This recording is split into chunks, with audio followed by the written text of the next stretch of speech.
Hello student, welcome to my new video. आज का ये वीडियो क्लास 12 के स्टूडेंटों के लिए बहुत ही ज़्यादा इंपॉर्टेंट है, क्योंकि आज के इस वीडियो में हम पढ़ने वाले हैं क्लास 12 फिजिक्स का 12th चैप्टर जो है परमाणु, जिसका हम बहुत इंपॉर्टेंट टॉपिक पढ़ रहे हैं, बोर का परमाणु मॉडल। तो इसे ही हम बोहर का परमाणु मॉडल के भी नाम से जाते हैं, कंफ्यूजन नहीं होना है। आपको बोर कहे बोहर कहे दोनों बात एक ही है, इनका हम परमाणु मॉडल जानने वाले हैं। तो चलिए जी, आसानी तरीके से बोर का या बोहर का परमाणु मॉडल जान लेते हैं। चलिए, 5 नंबर वाला इंपॉर्टेंट टॉपिक है, आप देख भी सकते हैं अपने प्रीवियस ईयर बोर्ड एग्जाम का पेपर, उसमें ये देखेंगे तो प्रत्येक मतलब 5 से 7 सेट बनते हैं, हर बार 1 से 2 सेट में ये क्वेश्चन पूछा ही जाता है, तो इसलिए इसको आपको बिल्कुल तैयार कर लेना है। चलिए जी, मैं समझाता हूं, आप ऐसे ही याद करेंगे। चलिए, सबसे पहले यहाँ पे हमने लिख दिया बोर का परमाणु मॉडल। अब इस मॉडल में हमें क्या बातें बताई गई, ध्यान से समझेंगे। यहाँ पे लिखा गया है कि बोर के परमाणु मॉडल के अनुसार, अब इस मॉडल के अनुसार कौन कौन सी बातें बताई गई, इसको अब हम ध्यान से समझने वाले हैं। चलिए जी, पहला यहाँ पे हमें बताया गया है, ध्यान से इसको मैं 1 कर दे रहा हूँ। चलिए, इसको मैं 1 कर दे रहा हूँ, ठीक है। तो पहली क्या बात बताई गई कि इलेक्ट्रॉन नाभिक के चारों ओर निश्चित ऊर्जा वाले वृत्ताकार कक्षाओं को निश्चित कक्षा या अनुमत ऊर्जा स्तर कहते हैं, जिसे KLMNOP से प्रदर्शित करते हैं। वही समझ में आया होगा, नहीं समझ में आया तो कोई दिक्कत नहीं है, समझते हैं जी। देखिए, यहाँ पे ये बातें बताई गई कि ये एक सपोज डेट ये एक परमाणु है, ये एक क्या है, ये एक, समझिएगा थोड़ा सा सब्र रखेंगे, अभी आपको समझ में भी आ जाएगा। ये ऐसा होता है ना कि दिक्कत होने लगती है।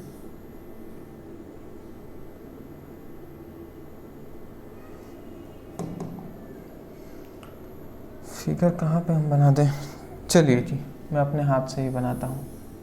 ये आपको दिखाई दे रहा है, ये एक परमाणु है, और ये क्या है, परमाणु का केंद्र है।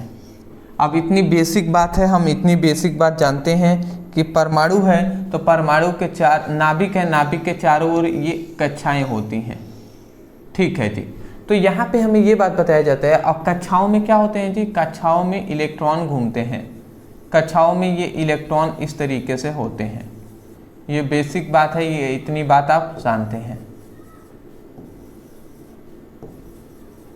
तो यहाँ पे ये बात बताया जाता है, देखिए कह रहा है ना, इलेक्ट्रॉन नाभिक के चारों ओर, देखिए जैसे यहाँ पे ये कहा जा रहा है कि ये परमाणु है, ये नाभिक है, नाभिक के चारों ओर ये कक्षाएं हैं। तो ये कक्षाएं जो है ना, ये एक निश्चित ऊर्जा वाली ये कक्षाएं हैं, निश्चित ऊर्जा वाली कक्षाएं हैं।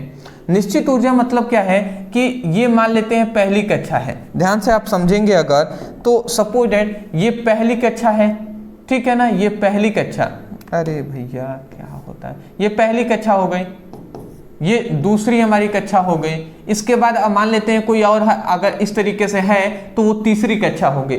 तो प्रत्येक कक्षाओं की ऊर्जा समान हो, मतलब अलग अलग होती है। क्यों अलग अलग होती है, क्योंकि पहली कक्षा में 2 इलेक्ट्रॉन होंगे या कितने भी, मतलब अभी तो पता चल गया 2 है, पर उस समय पर पता नहीं था, तो 2 इलेक्ट्रॉन होते हैं। तो इसकी ऊर्जा कितनी है, पहली कक्षा की क्षमता है, ऊर्जा क्या है कि 2 ही इलेक्ट्रॉन को अपने अंदर क्या कर सकता है, गति करा सकता है। दूसरी कक्षा में 8 इलेक्ट्रॉन होते हैं, तो दूसरी कक्षा की क्षमता है, ऊर्जा कितनी है कि वो 8 इलेक्ट्रॉन को अपने अंदर गति करा सकता है। तो वही कहा जा रहा है यहाँ पे कि जो इलेक्ट्रॉन है नाभिक के चारों ओर निश्चित ऊर्जा वाले वृत्ताकार कक्षाओं में घूमते हैं, वृत्ताकार कक्षाओं में घूमते हैं, वृत्ताकार कक्षाओं में घूमते हैं, जिसे हम क्या कहते हैं, जिसे, देखिए यहाँ के बाद आप यही लिखेंगे, ये थोड़ा सा काट लीजिए, यहाँ पे थोड़ा सा टाइपिंग में मिस्टेक किया गया है। तो आप ये कहेंगे कि जो इलेक्ट्रॉन होते हैं नाभिक के चारों ओर निश्चित ऊर्जा वाले वृत्ताकार, देख रहे हैं ना, गोले के आकार का है, तो वृत्ताकार कक्षाओं में घूमते हैं, जिसे हम क्या कहते हैं, जिसे हम निश्चित ऊर्जा, निश्चित कक्षा कहते हैं या अनुमत ऊर्जा स्तर कहते हैं। बात आपको समझ में आया? अरे भैया ये इलेक्ट्रॉन है, तो हम ये करें कि इलेक्ट्रॉन, ये नाभिक है, तो हम कह रहे हैं इलेक्ट्रॉन नाभिक के चारों ओर वृत्ताकार कक्षाओं में घूमते हैं, जिसे हम निश्चित कक्षा या अनुमत ऊर्जा स्तर कहते हैं और उन्हें KLMNO से प्रदर्शित करते हैं। KLMNO का मतलब क्या है कि ये मान लेते हैं एक परमाणु है और ये नाभिक है, ठीक है ना, ये एक परमाणु है, ये नाभिक है। तो नाभिक के चारों ओर ये कक्षाएं हैं, फर्स्ट, सेकेंड, थर्ड, ये सभी कक्षाएं हैं। तो पहली कक्षा को हम K से प्रदर्शित करेंगे, पहली जो कक्षा है उसको हम K से प्रदर्शित करते हैं, दूसरी को L से, तीसरी को M से, चौथी को N से, ठीक है। इस तरीके से आती जाएंगी तो वो अलग अलग अल्फा लेटर से प्रदर्शित हम करते रहेंगे। अब हम इतनी बात जानते हैं ये क्या होता है, इलेक्ट्रॉन इसमें रहते हैं। तो हम यही कह रहे थे, हम क्या कह रहे हैं, हम यही कह रहे हैं कि इलेक्ट्रॉन नाभिक के चारों ओर, नाभिक के चारों ओर एक निश्चित ऊर्जा वाले वृत्ताकार कक्षाओं में घूमते हैं, जिसे हम क्या कहते हैं, निश्चित कक्षा, निश्चित कक्षा कहते हैं, ठीक है ना, जिसे हम क्या कहते हैं, निश्चित कक्षा कहते हैं। वही कहा जा रहा है जिसे हम निश्चित कक्षा या अनुमत ऊर्जा स्तर कहते हैं, जिसे KLMNO से प्रदर्शित करते हैं। तो मैं आशा करता हूँ पहली बात समझ गए होंगे। तो इतना लिख सकते हैं ना, इलेक्ट्रॉन नाभिक के चारों ओर निश्चित ऊर्जा वाले वृत्ताकार कक्षाओं में घूमते हैं, जिसे निश्चित कक्षा या अनुमत ऊर्जा स्तर कहते हैं, जिसे KLMNO से प्रदर्शित करते हैं। पहली बात समझ गए होंगे। दूसरा, अब दूसरा हमारा क्या कहता है, कहता है कि एक कक्षा में घूमने वाले सभी इलेक्ट्रॉनों की ऊर्जा समान होती है। मतलब यहाँ पे ये है कि ये कक्षा है, ये पहली कक्षा है, इसमें दो इलेक्ट्रॉन इस तरीके से ये घूम रहे हैं। तो दोनों इलेक्ट्रॉनों की, दो इलेक्ट्रॉन है तो दोनों इलेक्ट्रॉनों की जो ऊर्जा होगी वो क्या होगी, समान होगी, ठीक है ना, समान होगी, इक्वल होगा। अब मान लेते हैं दूसरी कक्षा है, दूसरी कक्षा में 8 इलेक्ट्रॉन घूमते हैं, ठीक है ना। दूसरी कक्षाओं में कितने इलेक्ट्रॉन घूमते हैं, तो 8 इलेक्ट्रॉन घूमते हैं। दूसरी कक्षा, दूसरी जो कक्षा है उसमें 8 इलेक्ट्रॉन घूमते हैं, तो 8 इलेक्ट्रॉनों की जो ऊर्जा होगी ना वो क्या होगी, समान होगी। समझ रहे हैं। तीसरी कक्षा में मान लेते हैं 8 इलेक्ट्रॉन घूमती हैं, तो तीसरी कक्षाओं की भी जो ऊर्जा होगी उन सभी इलेक्ट्रॉनों की ऊर्जा एक समान होगी। बात समझ रहे हैं मैं क्या कह रहा हूं ना। तो पहली कक्षा की ये दोनों इलेक्ट्रॉन हैं, इनकी ऊर्जा एक समान होगी दोनों की, जैसे ये है वैसे ही सेम टू सेम ये भी इलेक्ट्रॉन होगा, तभी जाकर ये घूम रहा है पहली कक्षा में। समझ रहे हैं ना। तो यही बात यहाँ पे कहा जा रहा है कि इलेक्ट्रॉन मतलब एक कक्षा में घूमने वाले इलेक्ट्रॉन, एक कक्षा में जो घूमने वाले इलेक्ट्रॉन की ऊर्जा समान होती है। ठीक है जी, समझ में आ गया होगा आपको। चलिए अगला हमारे ये कहता है, तीसरा हमारे ये कहता है इलेक्ट्रॉन केवल उन्हीं कक्षाओं में घूमते हैं, जो इलेक्ट्रॉन हैं ये केवल उन्हीं कक्षाओं में घूमते हैं जिनमें इलेक्ट्रॉनों का कोणीय संवेग h/2 पाई का पूर्ण गुणज होता है। अब इस बात को थोड़ा सा आप याद कर लेंगे कि कोणीय संवेग, बहुत कुछ आपको इसमें जानेंगे तब आपको समझ में आएगा। एक बार आप क्या पढ़ लीजिएगा, कोणीय संवेग के बारे में पढ़ लेंगे तो आपको समझ में आएगा कि यहाँ पे क्या बातें कही जा रही हैं। केवल आप ये याद रखेंगे कि इलेक्ट्रॉन केवल उन्हीं कक्षाओं में घूमेगा जिसमें इलेक्ट्रॉनों का जो कोणीय संवेग होगा वो h/2 पाई के पूर्ण गुणज होता है। ठीक है ना। अगला यहाँ पे चौथा हमें पॉइंट्स ये बताया गया बोर के अनुसार कि इलेक्ट्रॉन तथा नाभिक के बीच लगने वाले आकर्षण बल अपकेंद्र बल द्वारा संतुलित होता है। इसका मतलब समझ रहे हैं, आकर्षण बल है वो अपकेंद्र बल द्वारा संतुलित होता है। मैं अगर आपको समझाऊं तो देखिए इलेक्ट्रॉन है, ठीक है ना, ये इलेक्ट्रॉन है, तो इलेक्ट्रॉन पर हम जानते हैं ऋणात्मक चार्ज होता है और जो नाभिक होता है वो धनात्मक चार्ज, उस पर धनात्मक आवेश होता है। तो हम इतनी बेसिक बात जानते हैं कि धन वाला जो धनात्मक होता है वो ऋणात्मक को अपनी ओर आकर्षित करेगा, मतलब ये धन वाला इस ऋण को अपनी ओर खींचेगा, आकर्षित करेगा। तो वैसे ही ये नाभिक धनात्मक है और ये ऋणात्मक है, तो ये नाभिक जो क्या करेगा, इसको अपनी ओर खींचेगा। तो किस बल से ये खींच रहा है, तो ये आकर्षण बल से ही तो खींच रहा है ना। तो यहाँ पे जो आकर्षण बल लग रहा है, यहाँ पे जो आकर्षण जो बल लग रहा है ना, आकर्षण बल, तो आकर्षण बल जो लग रहा है उस बल को कौन संतुलित करता है, तो उसी को अपकेंद्र बल संतुलित करता है। ये लिखने में अपकेंद्र बल संतुलित करता है, ठीक है ना। मतलब ये इलेक्ट्रॉन को ये नाभिक तो खींच लेता, परंतु क्या इलेक्ट्रॉन नाभिक में गिरता है जी? भले ही प्लस है, ये ऋणात्मक है, परंतु इसको खींचता तो ये नाभिक है, परंतु ये आता नहीं है और नाभिक के पास कभी नाभिक में गिरता नहीं है, ठीक है। क्यों? क्योंकि जो इसके जस्ट विपरीत ओर भी एक बल लगता है और उसी को हम अपकेंद्र बल कहते हैं। मतलब इलेक्ट्रॉन के जस्ट बाहरी ओर भी एक बल लगता है जिसे अपकेंद्र बल कहते हैं। तो वही बात यहाँ पे कहा जा रहा है। क्या कहा जा रहा है कि इलेक्ट्रॉन तथा नाभिक के बीच लगने वाला जो आकर्षण बल होता है अपकेंद्र बल द्वारा संतुलित होता है। अपकेंद्र बल द्वारा क्या होता है? संतुलित होता है। मतलब जितना बल नाभिक जितना बल लगाकर इस इलेक्ट्रॉन को खींचता है उतना ही बल अपकेंद्र बल भी लगा देता है इधर, जिससे इसका बल शून्य हो जाता है और इलेक्ट्रॉन अपने जगह पर रहकर इसी में गति करता रहता है। समझ रहे हैं ना? ये पॉइंट्स है। अगला फिर से यहाँ पे हमारा 5वां पॉइंट्स ये कहता है कि सामान्यतः इलेक्ट्रॉन निम्न ऊर्जा स्तर से, सामान्यतः जो इलेक्ट्रॉन होता है निम्न ऊर्जा स्तर से उच्च ऊर्जा स्तर में भरते हैं, अतः परमाणु की इस अवस्था को मूल अवस्था कहते हैं।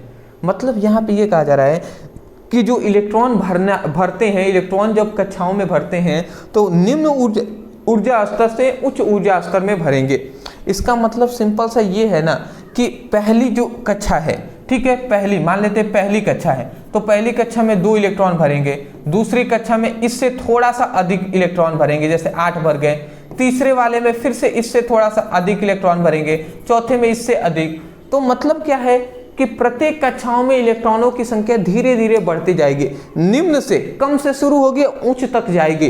तो वही कहा जा रहा है कि निम्न ऊर्जा स्तर से उच्च ऊर्जा स्तर में भरते हैं। पहले कम इलेक्ट्रॉन भरेंगे, फिर से उससे अधिक, फिर से उससे अधिक, इस तरीके से भरते हुए जाएंगे, ठीक है ना। तो वही कहा जा रहा है सामान्यतः इलेक्ट्रॉन निम्न ऊर्जा स्तर से उच्च ऊर्जा स्तर में भरते हैं, अतः परमाणु की इस अवस्था को ही मूल अवस्था कहते हैं। तो परमाणु की इस अवस्था को मूल अवस्था कहते हैं। मैं आशा करता हूं कि ये पॉइंट्स आपको समझ में आ गई होंगी। तो देखिए भले ही टाइम लगा, बट मैं आशा करता हूं कि ये जो टॉपिक है आपको आसानी से समझ में आए होंगे कि ये सब क्या होते हैं जी, ठीक है जी। ये कक्षाओं में यहाँ पे मैं लिख दे रहा हूँ, कक्षाओं में घूमते हैं, जिसे क्या कहते हैं? जिसे निश्चित कक्षा या अनुमत ऊर्जा स्तर कहते हैं। स्क्रीनशॉट आप ले लीजिए, ले लिए होंगे ना, ठीक है जी। अब इसका हम जान लेते हैं कि इसकी सीमाएं क्या होती हैं, इसकी कमियां क्या हैं। तो देखिए सबसे पहली बात, इसकी विशेषकर 2-3 कमियां हैं, उसको हम जान लेते हैं। देखिए बोर के परमाणु मॉडल की सीमाएं मतलब होता है कमियां। अब इस मॉडल की कमियां क्या है? पहली कमी है यहाँ पे ये है, फर्स्ट कमी ये है कि यह मॉडल केवल एक इलेक्ट्रॉन वाले परमाणुओं की व्याख्या कर सकता था। मतलब ऐसा कोई भी परमाणु है जिसके पास 1 इलेक्ट्रॉन हो, उसी के बारे में ये सब कुछ बताएगा, और किसी के पास 2 हो 3 हो इलेक्ट्रॉन तो उसको नहीं बता पाएगा। तो भैया बहुत सारे, एक ही ना कोई परमाणु होगा, जैसे हाइड्रोजन है उसके पास 1 इलेक्ट्रॉन है, ठीक है ना। जैसे हाइड्रोजन है तो हाइड्रोजन के पास हम सभी जानते हैं कि 1 इलेक्ट्रॉन होता है। हाइड्रोजन है तो हाइड्रोजन के पास 1 इलेक्ट्रॉन होता है, तो हाइड्रोजन को संतुलित कर हाइड्रोजन के बारे में ये व्याख्या कर देगा। अब लिथियम है, ठीक है ना, हीलियम है, जैसे मान लेते हैं हीलियम है, हीलियम के पास 2 इलेक्ट्रॉन होते हैं तो इसकी व्याख्या ये नहीं कर पाएगा। जैसे लिथियम है, लिथियम में 3 इलेक्ट्रॉन होते हैं तो इसकी भी व्याख्या नहीं कर पाएगा। अगर व्याख्या कराना है तो हीलियम के पास 2 इलेक्ट्रॉन है तो पहले ये 1 इलेक्ट्रॉन किसी को देगा तब जाकर व्याख्या करेगा। तो इसके लिए क्या करेगा? हीलियम 1 इलेक्ट्रॉन किसी को देगा तो यहाँ पे हीलियम पे प्लस आ जाएगा 1 चार्ज, तो अब इसकी व्याख्या कर सकता है। जैसे लिथियम है, इस पर 3 इलेक्ट्रॉन है तो लिथियम अपना 2 इलेक्ट्रॉन किसी को दे देगा तब इसकी व्याख्या करेगा। समझ रहे हैं? तो इस तरीके से कौन कौन अपना परमाणु अपना अपना इलेक्ट्रॉन पहले पूरा देगा, उसके बाद एक करेगा। मान लेते हैं किसी के परमाणु, मान लेते हैं मैं सोडियम है, उसका 11 है, सोडियम मान लेते हैं Na है, इसका 11 है। तो अब ये 10 इलेक्ट्रॉन जब तक किसी को नहीं देगा तब तक इसकी व्याख्या ये नहीं कर पाएंगे, ठीक है ना। जैसे कि ये 10 इलेक्ट्रॉन जब देंगे Na10+, जब 10 इलेक्ट्रॉन किसी को दे देंगे तब इसके पास 1 इलेक्ट्रॉन बचेगा, तब इसकी व्याख्या होगी। तो ये एक बहुत बड़ी कमी थी जिसके कारण ये जो क्या है, जो ये परमाणु मॉडल है ये फ्लॉप हो गया, फेल हो गया, ठीक है ना। क्योंकि कौन कौन अपना इलेक्ट्रॉन इतना, किसी के पास मान लेते हैं किसी किसी के पास तो कि भैया 50 है 60 है इलेक्ट्रॉन, तो वो कैसे निकाल पाएंगे, यही कारण है। दूसरा यहाँ पे यह मॉडल हाइड्रोजन के सूक्ष्म स्पेक्ट्रम की व्याख्या नहीं कर सका। अब हाइड्रोजन की सूक्ष्म स्पेक्ट्रम क्या है ये पढ़ लीजिएगा, क्लास 11th में हमने पढ़ाया है। आप लिखिएगा हाइड्रोजन की सूक्ष्म स्पेक्ट्रम की व्याख्या ब्रदर सर, वीडियो मिल जाएगा। अगला कह रहा है यह मॉडल जीमेन प्रभाव और स्टार्क प्रभाव की भी व्याख्या नहीं कर सका। अब जीमेन प्रभाव क्या होता है ये भी हमने क्लास 11th में ही पढ़ाया है, स्टार्क प्रभाव भी इंपॉर्टेंट है, ये भी आप पढ़ सकते हैं। तो इन दोनों प्रभावों की व्याख्या ये नहीं कर सका। अगला आता है यह मॉडल इलेक्ट्रॉनों की द्वैतिक प्रकृति को स्पष्ट नहीं कर सका। अब इलेक्ट्रॉनों की द्वैतिक प्रकृति हमने पढ़ाया हुआ है, आप लिखिएगा इलेक्ट्रॉनों की द्वैतिक प्रकृति ब्रदर सर, वीडियो आपको मिल जाएंगे। तो ये तीनों ये सभी व्याख्या नहीं कर सका, इसको आप याद रखेंगे। अब भैया इस पे ये सभी 4 टॉपिक तो यहीं पे मिल गए, चारों को समझाऊंगा ये घंटे से ऊपर चला जाएगा। तो मैंने तो केवल बता दिया, पढ़ना चाहते हैं तो आप पढ़ लीजिए, नहीं तो समय कम है तो कम से कम याद तो कर ही सकते हैं ना। एग्जाम में इतना तो लिख ही सकते हैं कि यह मॉडल हाइड्रोजन के सूक्ष्म स्पेक्ट्रम की व्याख्या नहीं कर सका, ठीक है। तो इस तरीके से लिख देंगे। मैं आशा करता हूं कि आपको आसानी तरीके से ये जो टॉपिक है समझ में आ गए होंगे। अदरवाइज मैं यही कहूँगा कि ऐसे ही आपको बोर्ड एग्जाम में जाकर अच्छे से लिखना है। अदरवाइज वीडियो पसंद आया तो वीडियो को लाइक करने के साथ साथ चैनल पर नए होंगे, चैनल को अभी तक सब्सक्राइब नहीं किया तो चैनल को सब्सक्राइब कर दीजिएगा, क्योंकि आपकी सपोर्ट की बहुत ज़्यादा ज़रूरत है। डिस्क्रिप्शन बॉक्स में सभी सब्जेक्ट का लिंक है, आप चाहें तो वहाँ से अपनी स्टडी कर सकते हैं। तो मिलते हैं एक नए टॉपिक के साथ एक नए वीडियो में। Thank you so much for watching this video. Thank you.